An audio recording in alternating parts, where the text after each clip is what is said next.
다니엘서 1장에서 6장까지는 이기는 원리를 다룬다고 했죠. 사실은 이 성인은 주일날 오후까지가 마지막이에요. 그래서 아마 오늘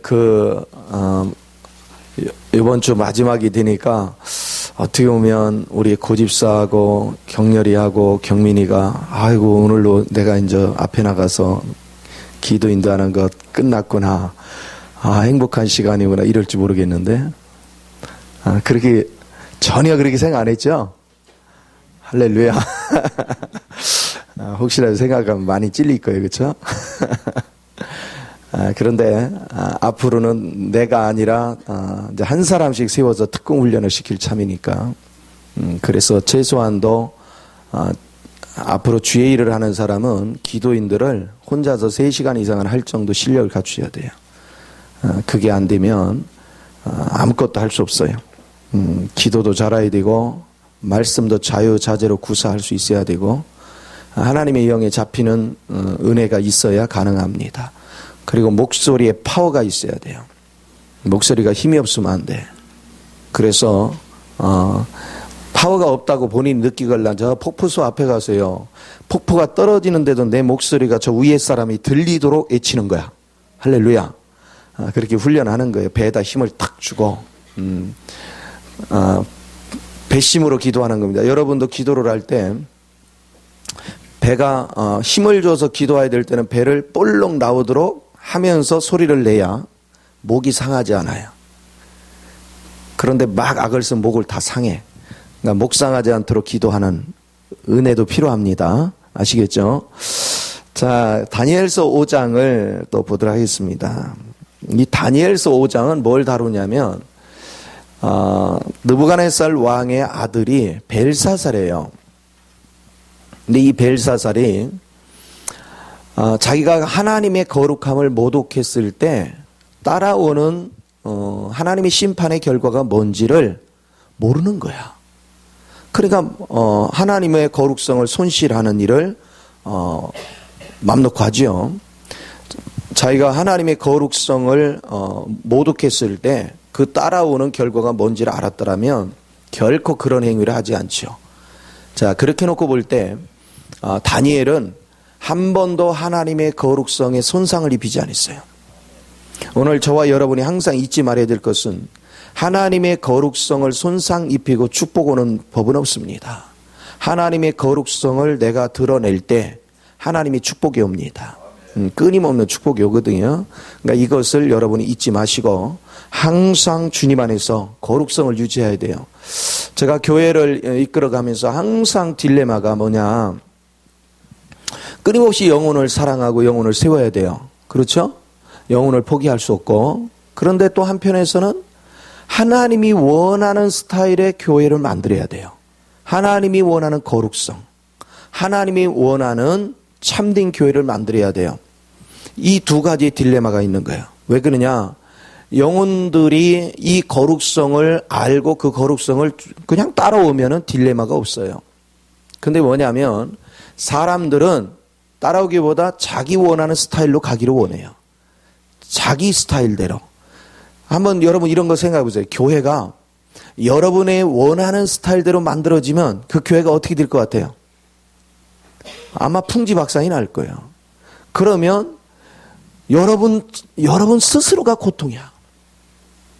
그래서 우리는 아무리 힘들어도 하나님이 원하는 거룩성을 잃어버리면 안 돼요. 이거를 유지하면서 영혼들을 세워가려니 그 섬김이라는 것이 참으로 어렵죠. 그래서 여러 가지 문제가 파생되는 거죠. 한없이 끌어안고 한없이 기다려주고 한없이 베풀지만 끝내 못 깨닫는 사람은 할 수 없잖아요. 자기가 가서 깨닫고 와야 돼. 그렇죠? 이런 것들을 우리가 경험하는 거예요. 그렇기 때문에 여러분들이 나는 과연 하나님이 원하는 교회의 일원으로서 내가 하나님이 원하는 길을 걸어가는가? 나는 내가 원하는 스타일의 교회를 원하는가? 여러분 이거를 깊이 상고할 줄 알아야 돼요. 그래서 이거를 어떻게 조율하느냐 굉장히 중요한 것이죠. 그래서 바울은 이런 얘기를 하는 거예요. 내가 사람을 기쁘게 하랴 하나님을 기쁘게 하랴. 하나님을 기쁘게 하는 일, 이것은 너무 귀한 거예요. 왜냐? 하나님이 우주 만물을 주관하시고 하나님의 원칙을 따라서 복이 오는 것이거든요. 여러분이 하나님이 원하는 라인에 서야 축복이 오는 겁니다. 그 라인에 서지 않으면 아무리 몸부림쳐 축복이 안 와. 그렇기 때문에 우리는 거룩함에 임해야 돼요. 이것을 우리는 잊지 말아야 되는데, 거룩함에는 3단계가 있죠. 여러분들이 예수를 영접하는 순간 여러분의 위치가, 객관적인 위치가 거룩한 위치로 변동되는 거예요. 왜냐? 그리스도 안으로 들어갔으니까. 거룩한 위치로. 그러나 거룩한 위치로 갔지만 여러분 내면에는 아직도 처리되지 않은 게 너무 많아. 그래서 거룩한 위치 안에서 성령에 의하여 사단에 속지 않고 여러분이 주의 말씀의 영을 날마다 먹고 마심으로 말미암아 여러분 내면을 거룩하게 만들어가는 거예요. 이게 두 번째 단계예요. 그러니까 내면을 거룩하게 한다는 얘기는 뭐냐면 여러분의 내면의 그 본질을 바꾸는 거죠. 본질을. 자, 그런가 하면은 이제는 나중에 우리는 우리 육체까지 전부 다 신령한 몸으로 바뀌는 거예요. 이 영화로운 단계죠. 이렇게 거룩의 3단계가 있습니다. 그래서 하나님이 원하는 것은 여러분을 이렇게 거룩하게 만들어가는 것이거든요. 그런데 내가 거룩함을 추구하지 않을 때 우리는 내 옛사람 속에 있는 정욕적인 거, 그리고 성질, 그리고 나의 자아, 그리고 내가 나를 드러내고자 하는 어떤 욕구, 그리고 어떤 교만함, 이런 것들, 그리고 염려, 근심, 불안, 초조, 이런 것들을 우리가 가지고 살다 보면 어느 순간에 나를 통해서 하나님을 모독을 시키고 있는 거예요. 내가 다니면서, 저 교회 다닌다면서, 저 예수 믿는다면서, 사람이 왜 뭐야, 이렇게 되죠. 그것 자체가 하나님을 모독시키고 다니는 거예요. 하나님을 욕되게 하고 다니는 거예요. 그래서 하나님을 욕되게 하고 다닌 결과는 아주 비참합니다. 아주 고통스러운 거예요. 그래서 오늘 5장은 그런 얘기를 가르쳐 주는 것입니다. 자, 그렇기 때문에 오늘 벨사살을 어떻게 하는가 보십시오. 자, 우리 벨사살에 대해서 4절까지 한번 읽겠습니다. 1절에 4절까지만 한번 읽겠습니다. 자, 시작. 벨사살 왕이 그의 귀족 1000명을 위하여 큰 자치를 베풀고 그 1000명 앞에서 술을 마시니라. 벨사살이 술을 마실 때 명하여 그의 부친 느부갓네살이 예루살렘 성전에서 탈취하여 온 금, 은 그릇을 가져오라고 명하였으니 이는 왕과 귀족들과 왕후들과 후궁들이 다 그것으로 마시려 함이었더라.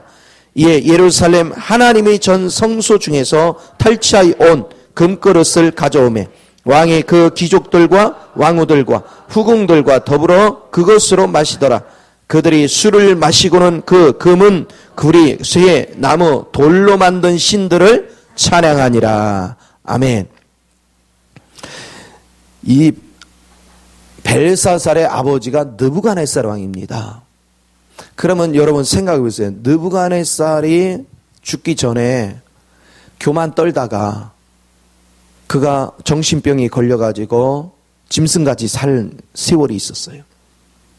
그러다가 회복돼가지고 하나님을 유일한 신으로 여기고 하나님을 찬양하고 하나님을 경배하고 하나님을 온전히 경배하라고 온 백성한테 조서를 내렸어요. 그거를 다 봤어요, 안 봤어요? 다 봤어요.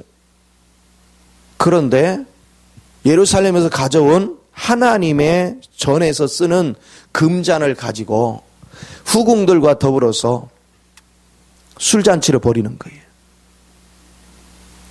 얼마나 경멸스러운 거예요. 하나님을 모독해도 이런 모독이 없죠. 우리는 말라기를 통해서도 이런 걸 보게 되는데 이스라엘 백성이 그 제사장들이 하나님을 경배하는데 하나님의 거룩성을 보지 못했어요. 형식적인 경배를 했어요. 그래서 하나님을 욕되게 했어요.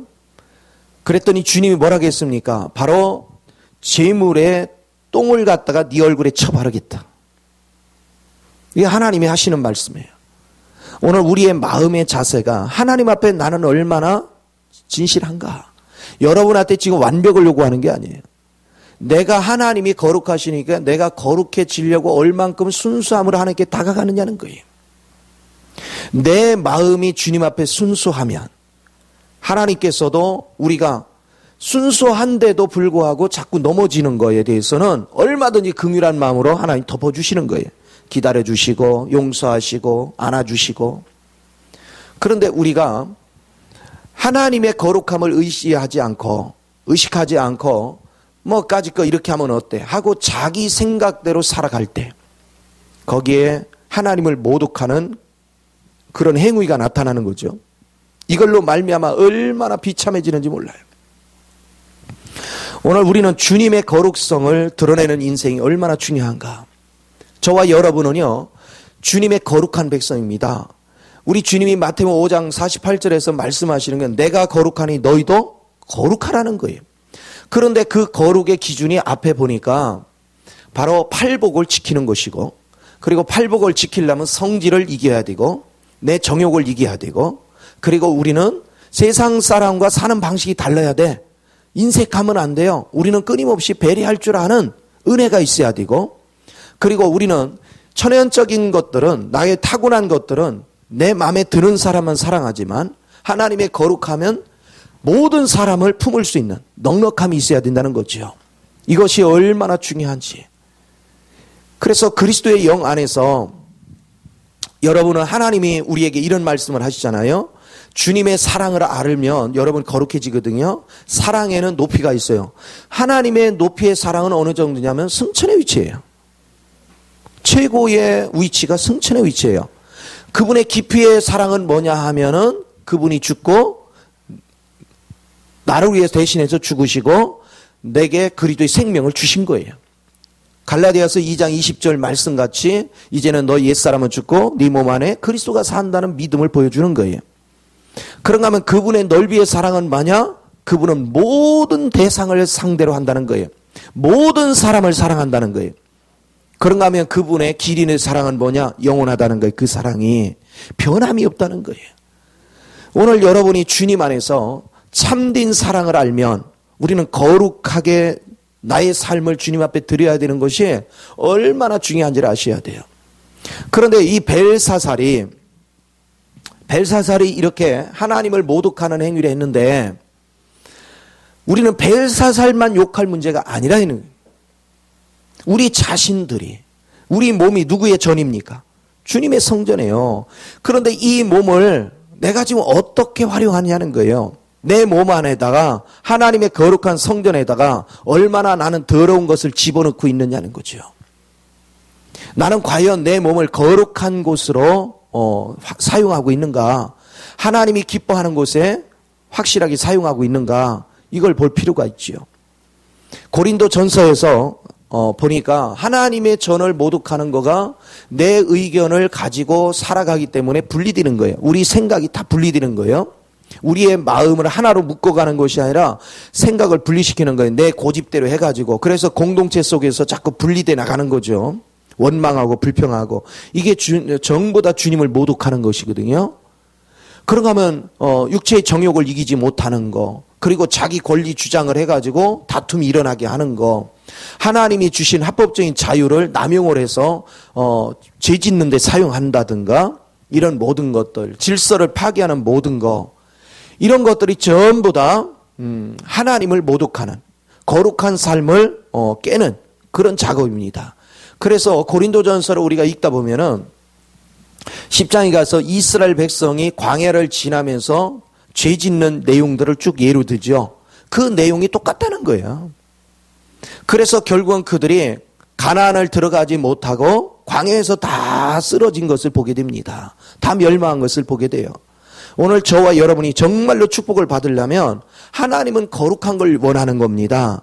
하나님 앞에 구별된 자는 거룩한 거예요. 주님의 성분을 날마다 누릴수록 거룩한 것입니다. 그래서 여러분은 거룩함을 추구하는 일을 게을리하면 안 돼요. 나의 과거의 범죄, 그거는 오늘 예수를 믿는 그 순간 다 씻음 받았어요. 여러분은 지금부터 거룩함을 추구해 가야 돼요. 과거에 매이지 마세요.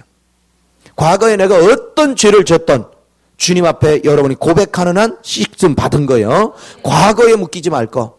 오늘부터 진실하게 살자. 오늘부터 깨끗하게 사는 거예요.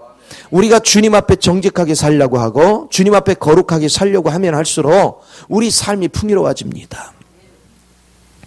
그런데 이 벨사살이요, 한치 앞을 못 보는 건데 사실은 이 벨사살이 이날 저녁이 죽거든요. 이날 저녁이 죽어요. 그런데 이 느부갓네살이 얼마나 이 성전을 기가 막히게 전하는지 난공불락의 성입니다. 침투해봤자 안 돼요. 그런데 하나님은 미리 뭐 했느냐면 이 궁 안에만 아무도 몰랐어요. 메대와 바사가 지금 쳐들어와서 외곽에서는 전부 다 공격을 하고 사람들을 마비시키고 사람들을 전부 다 포섭하고 있는 거야. 그런데 그것도 모르고 그는 술잔을 기울이고 있는 거예요. 죄를 짓고 있는 거예요. 결국은 하나님은 이미 이렇게 되는 것을 아시고 다 공격 앞으로 시켰어요. 그래서 주변의 사람들을 다 포섭을 합니다. 자, 포섭이 될 수밖에 없는 것은 백성들이 보기에도 왕이 맨날 유의나 즐기고 바르게 살지 못하니, 더군다나 또한 백성들은요, 느부갓네살 왕을 통해서 하나님이 어떤 분이신지를 경험했어요, 안 했어요? 경험했어요. 근데 그걸 두려워 떨지 못. 그래서 고레스가 나중에 왕이 되지만 그가 장군이 되고 메대와 바사의 다리오 왕과 더불어서 공격을 한단 말이에요. 그러니까 백성들이 그의 편에 다 기우는 거지. 아무리 난공불락도 내부가 부패되면 무너지게 돼 있어요. 여러분들이 어떤 사람을 쫓아갈 때 그 사람의 인격이 봐줄 만한 인격이 아니면 따라갈 수가 없어요. 우리가 지도자가 된다는 것은 모든 사람들이 보기에도 인격적으로 참 분명해, 진실해, 겸손해, 참으로 우리를 위해, 그럴 때 따라가는 거예요. 내가 교만해지고 내가 대단한 존재인 것 같이 나의 유의만을 지킨다면 그 사람은 결국은 다 무너집니다. 오늘 여러분의 삶 속에서 거룩함을 추구한다는 근본 이치는 뭐냐면, 여러분이 거룩해지면은 다른 사람을 귀하게 여기는 거예요. 섬길 줄 아는 거예요. 주님 앞에 거룩한 사람은요, 다른 사람을 항상 섬길 줄 알아요. 주님이 왜 거룩함이 돋보입니까? 약자를 돌볼 줄 알았어요. 죄인들을 어루만질 줄 알았어요. 그들을 대신해서 십자가에 죽을 줄 알았어요. 이게 주님의 거룩함이에요. 주님은 모든 사람을 품고 모든 사람을 세우기 위해서 헌신해 가는 거예요. 주님의 거룩함은 여기에 있습니다. 주님의 가치는 여기에 있습니다. 죄를 짓고 안 짓고 그 차원이 아니라 죄인까지도 품기 위해서, 죄인까지도 살리기 위해서 죽음의 현장까지가 그 영혼을 위해서 희생하는 거예요. 이게 거룩입니다. 우리의 개념은 거룩은 조용하고 얌전하고 이런 개념을 가지고 있어요. 그러나 진정한 거룩은 거기에 있는 것이 아니다. 진정한 거룩은 희생할 줄 아는 겁니다. 모든 사람을 위해서 희생할 줄 알아야 돼. 그런데 우리가 희생은커녕 자기 유익을 위해서, 자기 쾌락을 위해서 다른 사람의 희생을 요구할 때 하나님의 거룩이 다 깨지는 거예요. 오늘 우리가 신앙생활을 하면서 여러분은 과연 어떤 거룩을 붙잡고 사는가를 생각해야 돼요. 여러분이 지금 대체적으로 우리가 시험에 들 때 보면 왜 시험에 듭니까? 시험 드는 이유가 뭐예요? 누구 유익 구하다가? 자기 유익이잖아요. 시험 드는 사람은 하나같이 자기 유익을 구하는 거예요. 하나님의 유익을 구하는 것이 아니라 그것이 하나님을 모독하고 있는 걸 보지 못합니다. 왜 모독하는 거예요? 주님이 가르쳐 주셨잖아요. 내가 너의 모든 죄 때문에 내가 십자가에서 대신 짊어지고 내 죄를 짊어지고 내가 죽기까지 했어. 그래서 다시는 이런 죄에 빠지지 않도록 부활의 생명을 줬는데, 그러면 부활의 생명 안에서 내가 다른 영혼을 위해서 희생하고 살리는 것 같이 너도 그 길을 가야지. 그런데 네 유익을 위해서 다른 영혼을 죽여? 그러면 주님을 뭐 한 거야? 2번 십자가에 못 박는 거나 똑같단 말이에요. 이건 주님을 모독하는 거죠. 우리는 주님을 모독하는 게 뭔지를 알아야 됩니다. 하나님께서 구원의 길을 열어놨어요. 하나님께서 모든 영혼에게 구원의 길을 열어놨는데 내가 다른 사람의 영혼을 상처를 입히고 아픔을 준다면 이건 주님을 모독해도 보통 하는 게 아니죠. 바울이 고린도전서에서 음식 문제를 다루면서 제사 음식 문제를 다루면서 뭐라고 얘기했습니까? 믿음이 그 유대의 사상에 붙잡혀 있는 사람은 구약적인 관점에서 우상 제물은 절대 먹지 않는다. 이방인들은 그런 건 이제 큰 문제가 되지 않는다. 그래서 그들은 시장에서 파는 물건들을 우상 제물인지 뭐 섞일 수도 있는데도 그런 거 마음의 가책을 느끼지 않고 사 먹었어요.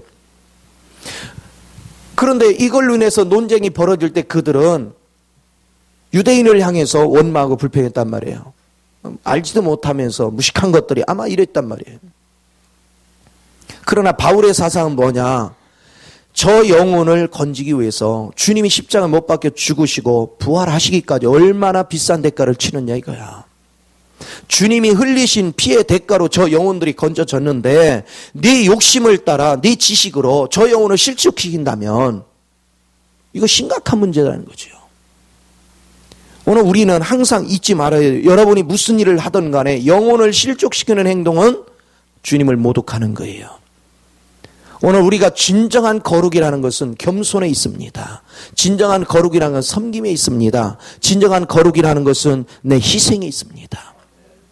이거를 절대 잊어버리지 마시고 내가 군림하고 내 이론을 전개하고 내가 똘똘한 척하고 다른 사람 판단하고 정죄하는 것이 영혼을 모독하는 행위라는 사실을 우리는 잊어버리면 안 돼요. 오늘 벨사살이 그런 우를 범했다는 것입니다. 그러면서 정말로 유일하신 하나님을 섬긴 것이 아니라 여기 4절에 뭐라 하겠습니까? 술을 마시면서 금, 은, 구리, 쇠, 나무, 돌로 만든 신들을 모았다? 찬양했다. 우상을 찬양했어요. 여러분 참된 거룩을 쫓아가지 않는 사람들은 우상 숭배를 반드시 합니다. 내가 마음으로 탐욕을 갖는 것 자체가 우상 숭배라는 거예요. 내가 옛사람에 속한 것들을 붙잡고 사는 것 자체가 우상 숭배예요. 똑같은 이치잖아요. 오늘 여러분이 거룩성을 추구한다는 것은 주님의 마음을 갖는 것이고 주의 마음을 가지면 가질수록 우리는 어떤 영혼도 나로 인해 실족당하지 않도록 최선을 다하는 거예요. 그러나 우리는 최선을 다하지만 우리는 그 영혼을 100% 책임질 능력이 못 돼요. 내가 하는 데까지 최선을 다하지만 모든 결과는 주님 손에 맡겨야 하지요. 주님 손에 맡겨야 돼. 그리고 기다리는 거예요. 제가 목회 초창기에 고민되었던 것이 뭐냐면 영혼도 살려야 되겠고 하나님 말씀을 보면 하나님 거룩함도 유지해야 되겠는데 따라오지를 않고 자기 이론을 전개하고 그럼 이게 고민이 되는 거예요. 타협하지 않고 하나님 뜻을 자르자니 영혼이 실족되니까 아프고 영혼을 타협을 하자니 하나님이 기뻐하지 않으니까 이거 어떻게 할 수가 없고 그것 때문에 가슴앓이를 얼마나 했는지 몰라요. 영혼 때문에 아파가지고. 그런데 시간이 지나면서 이제 점차 제가 본 것이 뭐냐. 심령의 마음을 움직이는 건 내가 아니구나. 절대로 나는 심령의 마음을 움직일 수 없구나. 그 영혼을 향해서 최선을 다해서 난 기도할 뿐이지 결과는 주님에게 맡겨야 되겠구나. 그러면서 또 뭘 깨달았냐면요. 내가 영혼을 주님 앞에 못 맡기고 막 안타까워가지고 내가 거기 연민에 빠지면 뭐하느냐. 내가 죄의식에 자꾸 빠지는 거야. 죄의식에 빠지면 뭐하냐. 나는 목회자 자격이 없구나. 내가 이렇게 해가지고 무슨 죄의를 하겠어? 하고 자기 연민에 빠지면서 죄의식에 빠져요. 그러면 뭐가 오는 자세? 바로 목회 그만두고 가자. 떠날 궁리를 하는 거예요. 그런데 이 떠날 궁리가 올 때 갈대가 있었으면 갔지. 그렇죠? 갈대가 없는 거야. 하나님이 그냥 사방을 다 끊어놔가지고 움직일 데가 없는 거예요. 그러니까 나는 선택의 여지가 없어. 내가 믿음이 좋아서라기보다는 선택의 여지가 없어 주님께 꼬꾸라진 거거든요. 죽기 살기로 매달린 거고. 오늘 저와 여러분이 이것을 깊이 인식을 해서 영혼을 맡기는 것도 주님 앞에 맡기고 그리고 영혼 때문에 내 마음이 실족한다면 하나님의 일꾼이 실족을 한다면 이거 참 보통 문제가 아니잖아요. 여러분 모세가 이스라엘 백성을 이끌고 가는데 맨날 고기 타령만 한단 말이에요. 그래서 처음에는 참았지만 나중에는 막 화가 났어요. 그렇죠? 자, 화가 나니까 누구를 원망합니까? 하나님을 원망하기 시작했어요. 하나님, 도대체 내가 이럴 줄 알고 안 데려간다 했잖아요. 왜 나한테 맡겨가지고 내가 낳았습니까? 이 사람들을? 왜 나한테 맡겨가지고 이 고생하게 합니까? 흥분하기 시작했어요. 모세도 한 가닥 하잖아요. 그렇죠? 40년을 훈련 받은 사람도요, 열나니까 배는 게 없더라고. 그러니까 하나님께서 하신 일이 뭡니까? 그러냐? 그러면 너 너무 힘이 붙이면 내가 70인의 일꾼을 보태줄게. 그래서 70명의 장로한테 뭐가 임해요? 성령 임하는 거죠. 그래서 은사가 임해요. 그를 도와줍니다. 그런데 그 바람에 나중에 그 70명 중에서 배반자가 나오는 거야. 배반자가요. 그래서 고라당이라든가 온 이 당들이 나중에 대적을 하는 거잖아요. 야, 너만 하나님 앞에 친밀하냐? 나도 이거 받았어? 이렇게 대적한 거 아니에요. 당을 진 거거든요. 그런가 하면 하나님께서 이랬어요. 야, 걱정하지 마. 내가 고기를 주는데 신물나게 줄게. 하루 이틀이 아니라 한 달 동안 원 없이 먹게 해줄게.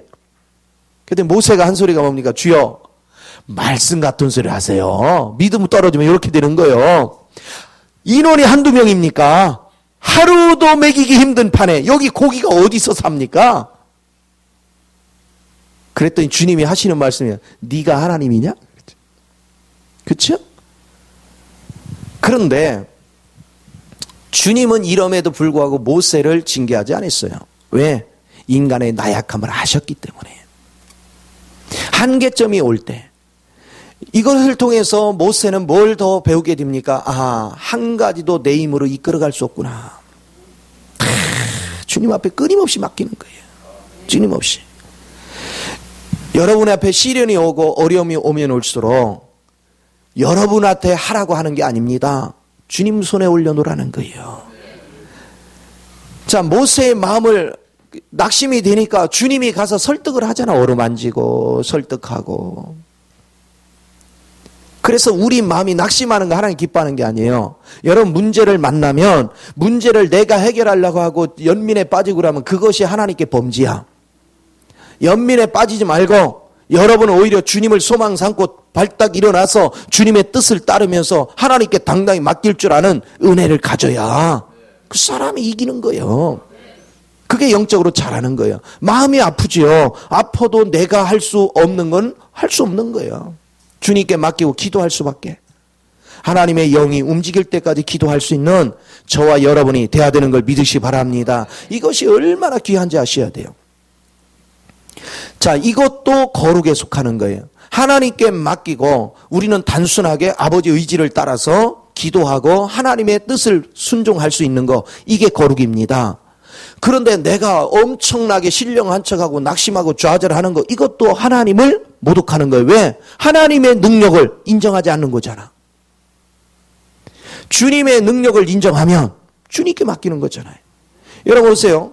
다윗이 그 골리앗에 의해서 맞물려 있을 때 이스라엘의 백성들은 다 숨었어요. 사울도 숨고 다 숨었어요. 이게 지금 누구를 모독하고 있는 거예요? 주님을 모독하는 거예요. 주님의 능력을 모독하는 거예요. 그러나 주님을 거룩하게 만든 건 뭐냐? 다윗이었습니다.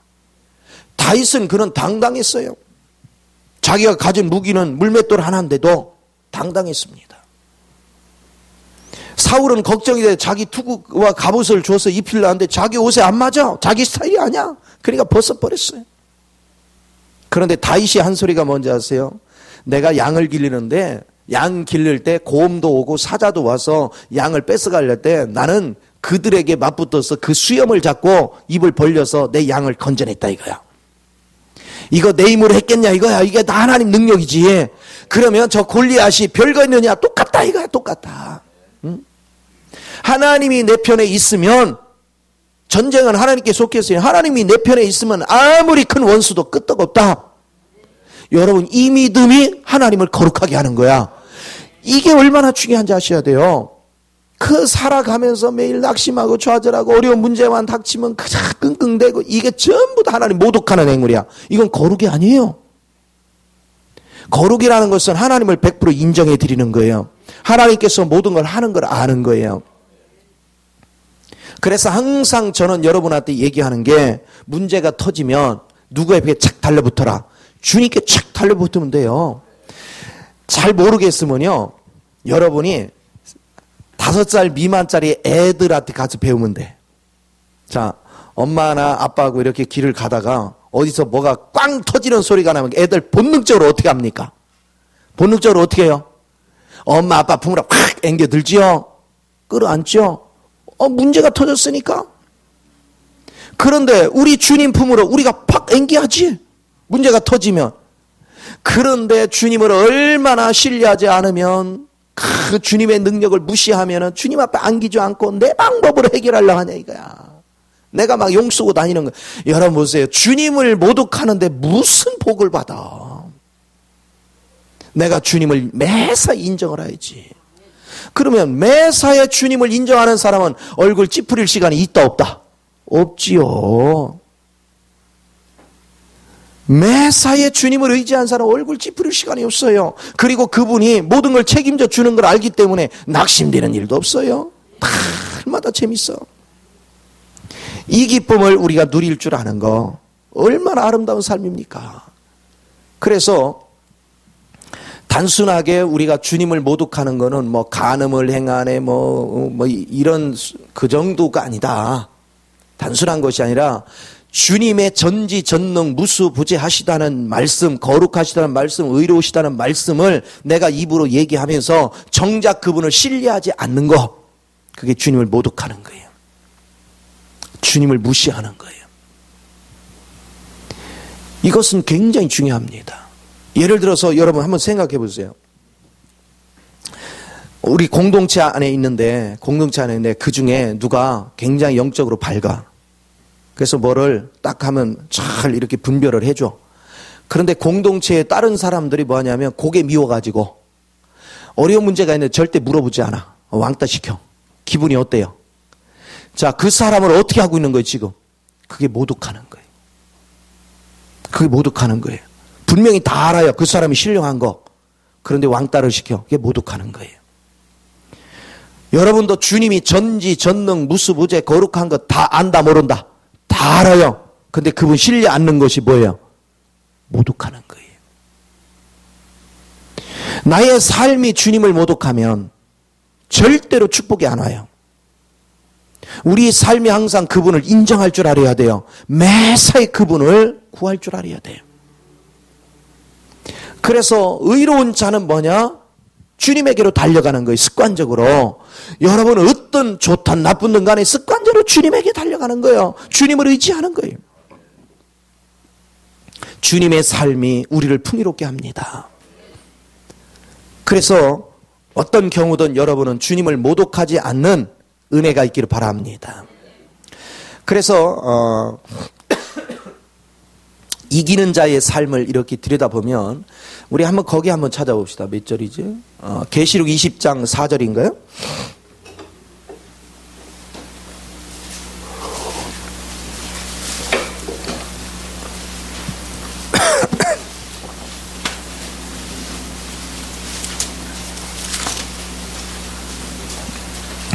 예, 4절 한번 봅시다.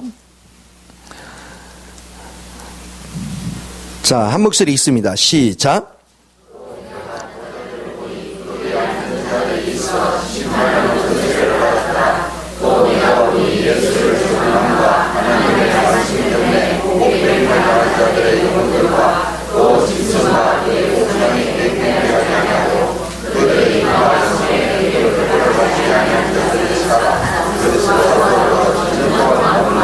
아멘. 보세요. 대환란을 통과했는데 이기는 자가 되지 못하 대환란을 통과했어요. 그런데 대환란을 통과할 때야 그들은 깨닫고 타협하지 않아요. 그래서 순교를 당합니다. 또 살아서 끝까지 통과하는 자 중에 육륜기표도 받지도 않았습니다. 그리고 그들은 짐승에게 절하지도 않았습니다. 우상에 절하지도 않았습니다.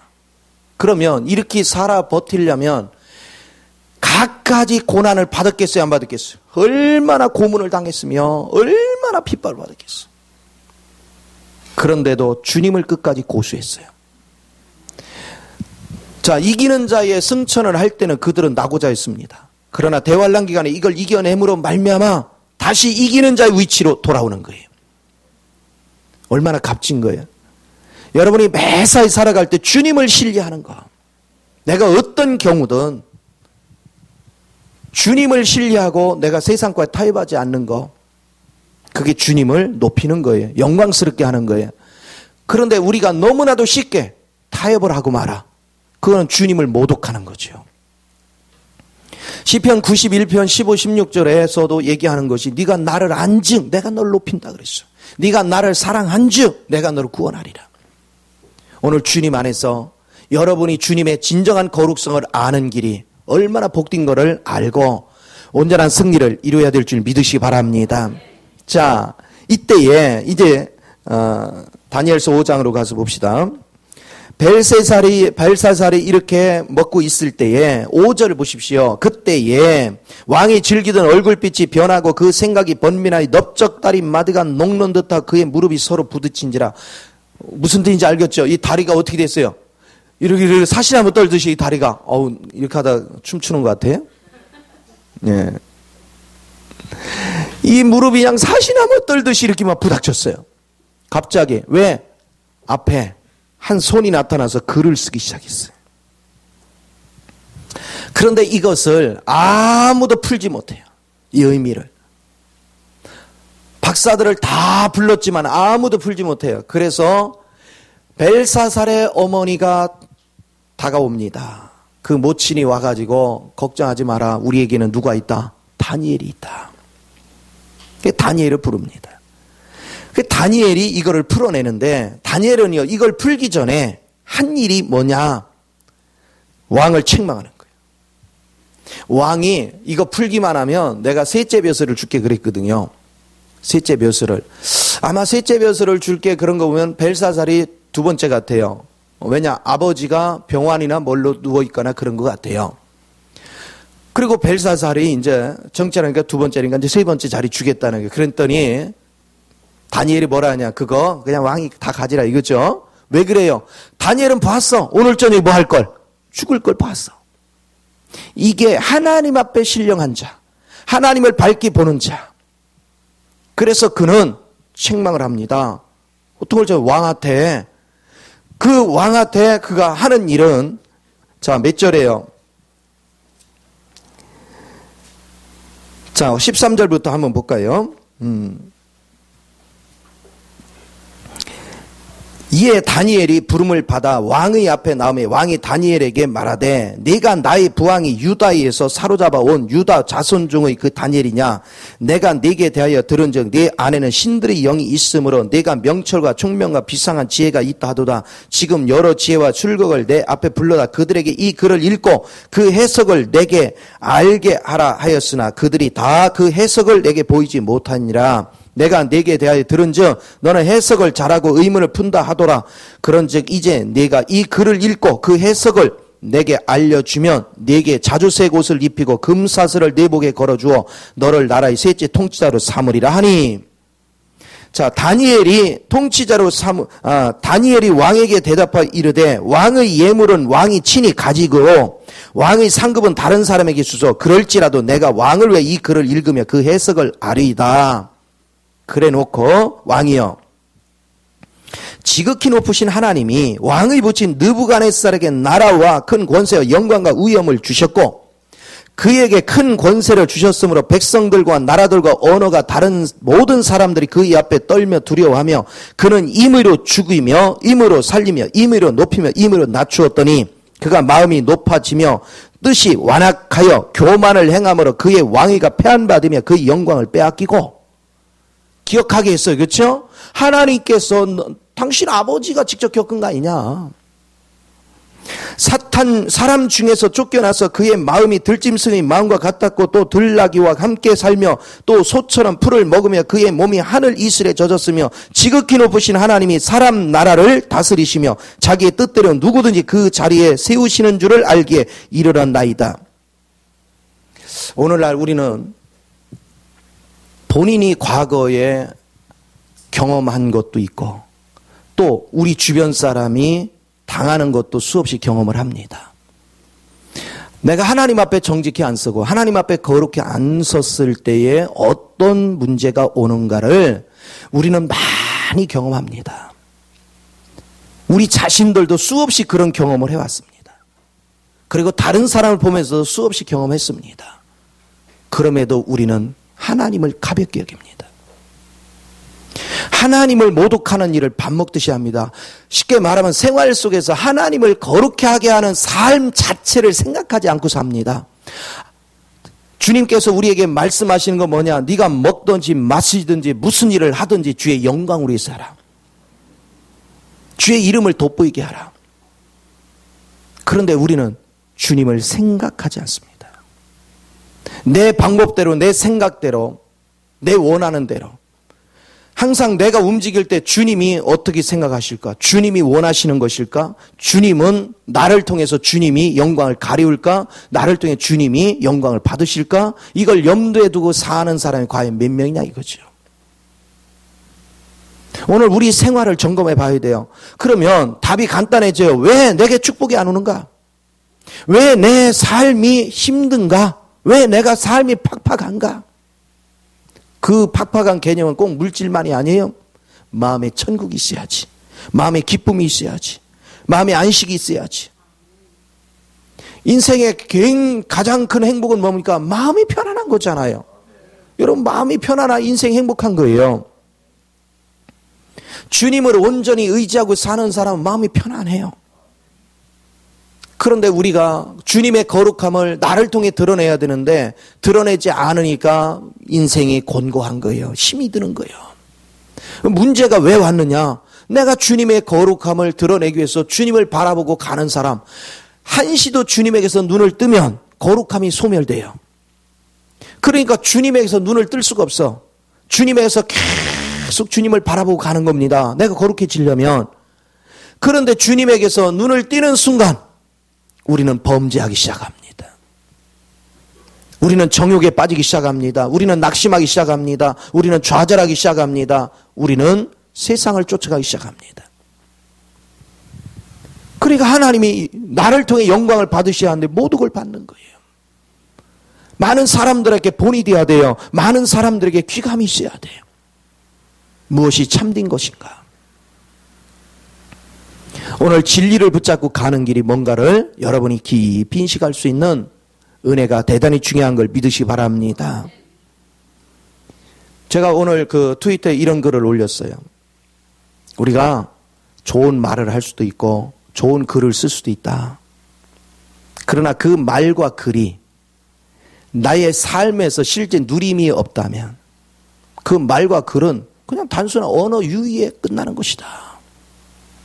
그건 아무런 가치가 없는 것이다.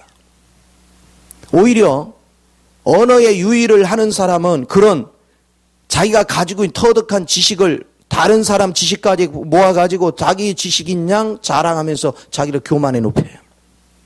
그게 자신을 망하게 하는 걸 보지 못해요. 가장 중요한 것은 내가 말을 하든 글을 하든 내가 주님 안에서 누린 실제를 말할 줄 알고 실제를 표현할 줄 아는 은혜가 대단히 중요한 것이죠. 오늘 이거를 느낄 줄 알아야 돼요. 이 은혜 속에 붙잡히는 것이 굉장히 중요해요. 그랬더니 여러 사람에게서 반응이 왔어요. 자신을 돌아보는 계기를 만들었습니다. 우리도 부지런히 글을 썼지만 과연 이 글이 내가 누리는 글인지 지식 자랑을 했는지에 대해서 깨닫는 시간이었습니다. 오늘 저와 여러분이 항상 실제가 되는 은혜가 너무 귀한 것입니다. 그래서 우리는 단순한 벨사살 얘기의 그 거룩성, 그냥 단순한 그 시대 이것만 보지 말고 알고 봤더니 지금 우리 생활 자체가 전부 다 벨사살같이 살진 않는지 우리 자신을 끊임없이 점검하자는 거예요. 누가 이기는 자인가? 절대적으로 나를 통해 주의 영광을 드러내고 있는가? 내 머리로 계산하지는 않는가? 우리는 누구도 판단할 수가 없습니다. 모두가 사랑할 대상이고 모두가 긍휼히 여길 대상이고 모두가 섬길 대상이지 내가 누구를 잘났다 못났다 판단할 수 없습니다. 그 모든 판단의 권한은 주님께 있어요. 우리는 준행자입니다. 우리는 준행자지 우리는 집행자도 아니고 우리는 판단자도 아니에요. 끊임없이 하나님이 말씀하시면 우리는 순종할 수 있는, 그래서 잠시도 주님에게서 눈이 떨어지면 우리는 절대로 거룩함을 세워나갈 수가 없어요. 완전하지 않기 때문에. 그래서 내가 가면서 실수를 하더라도 끊임없이 나를 정결하게 다듬어 갑니다. 주님 앞에 자백하고 또 정결하게 하고 이러면서 주님만 바라보고 가는 거예요. 자, 주님만 바라보고 가는 사람은 나의 유익을 구하지 않습니다. 내 영광을 구하지 않습니다. 거기에 무슨 정욕적인 게 따르겠어요. 그러나 주님에게서 눈동자가 떨어진 사람은 첫째는 돈을 사랑합니다. 자기 유익을 구합니다. 하나님 두기를 마음에서 멀리합니다. 주님을 필요로 할 때는 내 욕구를 채우기 위해서 하나님께 나가서 기도하기는 하지만 정말로 나를 통해 주의 영광을 드러내고자 하는 사람은 극히 드뭅니다. 그러니까 내 욕구를 채우기 위해서 하나님께 가서 기도하는 자의 기도를 하나님 들어주겠냐 이거예요. 주님께서 뭐라 했습니까? 가증하다는 거예요. 가증하다. 오늘 우리는 주님 앞에 진실이 뭔가를 아셔야 돼요. 내가 하루하루를 살아가는 목적이 뭔가, 나를 통해서 정말로 하나님이 영광이 돋보이고 있는가. 여러분의 말 한마디, 여러분의 행동 하나가, 여러분의 표현하는 거 하나하나가 영혼을 살리고 있는가, 죽이고 있는가. 이것은 너무 귀하다. 오늘 주님께서 말씀하십니다. 바리새인들을 향해서 얘기하는 거예요. 저들의 하는 말은 듣되 그들의 행위는 본받지 마라. 무슨 얘기입니까? 말과 행실이 일치가 없다는 거예요. 하나님의 더 욕하고 있는 거예요. 하나님을 거룩성을 더욱더 욕되게 하고 있는 거예요. 그래서 제가 항상 강조하는 거예요. 여러분이 부족하고 무지한 거는 죄가 아닙니다. 부족하고 무지한데도 알려고 하지 않는 게 죄입니다. 내가 흠이 많은 거 그거 자체가 죄가 아닙니다. 흠이 많은데도 거룩해지려고 주님 앞에 다가가지 않기 때문에 죄입니다. 주님 앞에 가야죠. 우리는 어차피 육을 입고 있는 한 완벽하지 못합니다. 우리는 하나님을 다 알 수도 없고 우리는 완벽하게 흠이 없게 살 수도 없습니다. 그렇기 때문에 날마다 주님을 의지하고 주님 앞에 다가가서 주님의 은혜가 아니면 나는 하루도 살 수 없습니다는 고백이 필요하고 주님 뜻 안에서 살려고 몸부림을 치는 거죠. 이거 너무 귀하잖아요. 여러분 이런 거 한번 생각해 보세요. 우리가 살아가다가 누가 몸이 심각한 병이 왔어. 그러면 내동 기도 생견 안 하던 사람도 뭐 하기 시작합니까? 가서 막 애가 타게 기도합니다. 왜? 살리려고. 그렇다면 자 보세요. 내가 인생을 살아가는데 내가 하나님이 거룩한 자를 위해서 예비한 나라를 우리에게 주는데 내가 거룩에 미달된 걸 내가 안다면 우리는 잠시도 한눈 팔 시간이 없죠. 하나님께 나가서 다 간절함을 가지고 기도할 거예요. 여러분이 일이 잘 조금 어느 편안하게 풀리면 기도하기 싫어하고 말씀 듣기 싫어하는 이유가 뭔지 아세요? 내시당초 하나님의 거룩에 생각이 없었어요. 왜? 내가 하나님 믿어서 내 생활 형편이라 좀 풀리고 내가 좀 편안해지고 내 자식이 좋은 직장 가고 내 자식이 좋은 대학 가고 여기에만 관심이 있었다 이거예요. 그러니까 그게 해결이 되니까 등한시하는 거예요. 그게 주님을 모독하는 거예요. 수없이 예배를 드릴 때는 내가 하나님이 이거 들어주시면 이러고 마음의 다짐을 수없이 해놓고 우리는 그걸 까맣게 잊어버려요. 얼마나 우리는 주님을 모독하는 삶을 사는지 모릅니다. 그래서 주님이 나는 만울이 여김을 받지 않는다. 날 기만하지 말라 그런 얘기입니다. 네가 심은 대로 거두리라. 오늘 주님 앞에 거룩함을 추구하는 삶이 얼마나 축복된지. 그래서 우리는 날마다 배워야 돼요. 우리 과거의 삶을 통해서도 다시 배우고 내 주변 사람들을 통해서도 보고 끊임없이 내가 주님에게서 초점을 놓치는 순간 어떤 문제가 닥쳐오는지 그건 자동으로 오는 거예요. 왜? 여러분이 거룩하지 않으면 사단이 침투해 들어오는 거예요. 하나님이 여러분을 망하게 그렇게 하는 게 아닙니다. 사단이 자동으로 침투해서 여러분 인생을 망치는 거예요. 그래서 우리 주님은 거룩한 자리에 오라는 것입니다. 주님을 더욱더 의지하라는 거예요. 주님의 그늘 아래 들어오라는 것입니다. 주님의 오른팔 안에 들어오라는 거예요. 시편 91편에 뭐라고 했습니까? 주님의 날개 기단에 네가 들어오면 어떤 재앙도 너를 건들지 못한다고 그랬잖아. 오늘 거룩함을 추구하는 사람만이 끊임없이 주님을 보는 거예요. 그래서 제가 여러분에게 강조하는 겁니다. 문제가 터지면 사람 보거나 환경 보지 마라. 주님을 봐라. 저는 여러분에게 여러분 안에서 내부적으로 어떤 문제가 터있잖아요. 제일 먼저 제가 하는 일이 뭔지 주님께 가는 거예요. 왜? 내가 여러분 속마음을 무슨 죄줄 알아요? 모르잖아요. 그러니까 주님께 가서 엎드리는 거예요.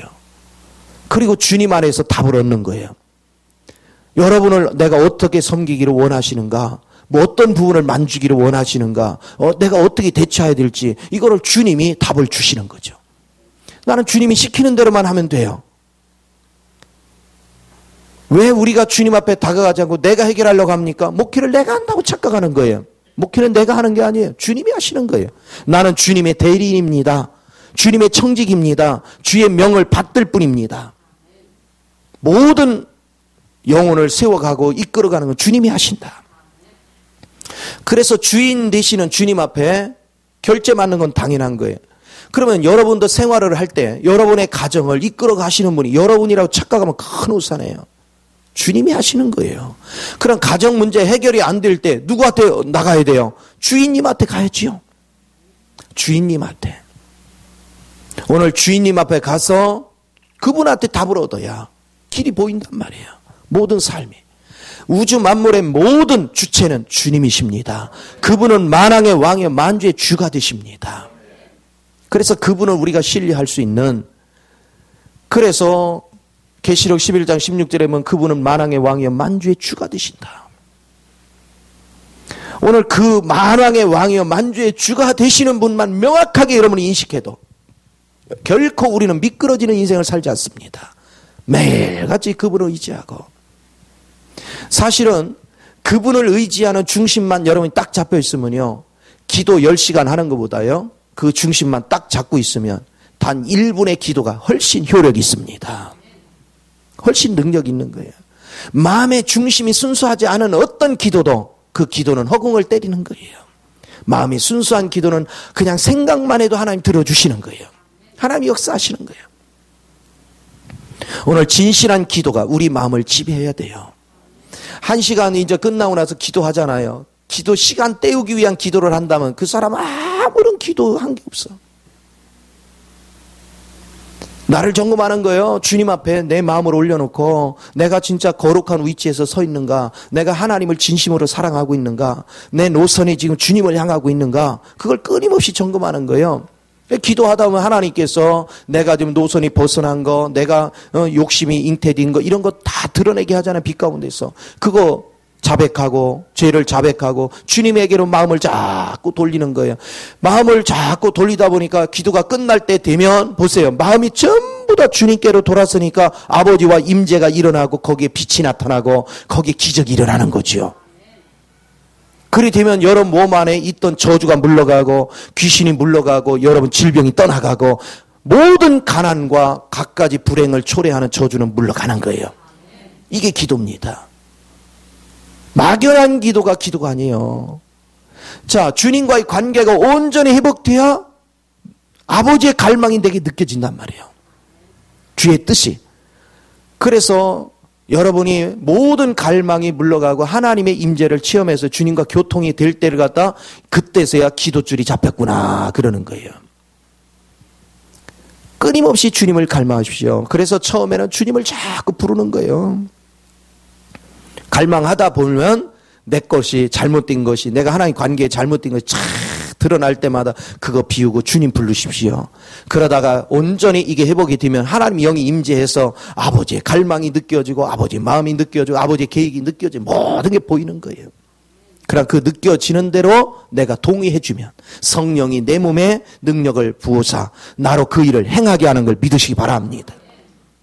이것이 하나님의 크신 은혜 속에서 모든 과정의 역사입니다. 신앙생활은 주먹구구식이 아닙니다. 신뢰하는 것이다. 존경하는 것이다. 그분의 거룩함을 알면 알수록 우리는 존경하지 않을 수가 없고, 그분의 능력을 알면 알수록 우리는 그분을 의지하지 않을 수가 없습니다. 그분의 부유함을 알면 알수록 우리는 100% 그분을 신뢰하게 됩니다. 그리고 더군다나 그 모든 능력을 가지신 그분이 내게 그 모든 걸 주시기를 원한다는 걸 알면요, 우리는 내 육을 따라 내 열심으로 인생 살지 않습니다. 하나님이 뜯어내서 삽니다. 이걸 추구할 줄 아는 것, 그것은 너무나도 귀한 가치가 있습니다. 그래서 다윗은 벨사살한테 그런 거에 대해서 책망을 했습니다. 22절에 벨사살이여, 왕은 그 아들이 되어서 이것을 다 알고도 아직도 마음을 낮추지 아니하고, 그랬어요. 아직도 마음을 낮추지 아니하고. 우리 이런 것을 수없이 경험했습니까? 안 했습니까? 수없이 했어요. 근데 아직도 마음을 낮추지 아니하고, 도리어 자신을 하늘의 주제보다 높이며 그의 성전 그릇을 왕 앞으로 가져다가 왕과 귀족들과 왕후들과 후궁들이 다 그것으로 술을 마시고, 또 보지도 듣지도 알지도 못하는 금, 은, 구리, 쇠와 나무, 돌로 만든 신상들을 찬양하고, 도리어 왕의 호흡을 주장하시고 왕의 모든 길을 작정하시는 하나님께는 영광을 돌리지 아니한지라 그랬어요. 하나님께 영광을 돌려야 될 것을 안 했어요. 이러므로 그의 앞에서 그 손가락이 나와서 이 글을 기록하였나니 메네 메네 테겔 우바르시니라. 메네는 하나님이 이미 왕의 나라의 시대를 세워서 그것을 끝나게 하셨다, 그런 뜻이고, 테겔은 왕을 저울에 달아보니 부족하다. 베레스는 왕의 나라가 나뉘어서 메대와 바사 사람에게 준 바 되었다, 이런 의미라는 거예요. 오늘 주님은 우리를 달아보고 있습니다. 우리를 저울에 달아보고 있어요. 얼마나 거룩성을 유지하고 있는가. 함량이 미달될 때 우리는 시련이 오기 시작합니다. 여러분이 축복받는 절대적인 비결은 주님의 거룩을 추구해야 됩니다. 거룩해야 돼요. 거룩하지 않고는 결코 축복은 없어요. 내가 거룩한 것만큼 하나님 영광이 우리 삶을 지배합니다. 그래서 끊임없이 성경은 가르치는 것이, 너 옛사람을 십자가에 못 박았으니 그걸 부인해라. 네 자아를 부인해라. 네 성질을 부인해라. 네 염려 근심을 내려놔라. 네 교만을 내려놔라. 네 자랑하고자 하는 걸 내려놔라. 온유와 겸손한 자에게 하나님의 은총이 임한다. 오늘 주님의 거룩함을 아는 사람만이 그분의 영광을 위해서 온유와 겸손한 자리로 나아가는 것입니다. 얼마나 귀한지요.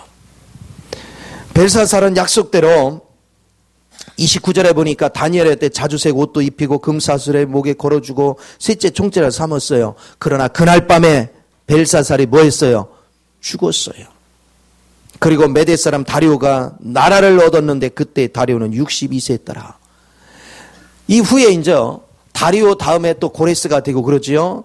다리오는 완전히 그냥 하나님의 신에 잡혀 있어. 왜? 다니엘의 그 말이라면 그냥 다 믿는 거예요. 나중에 또 고레스도 뭐예요? 완전히 하나님 편에 있잖아.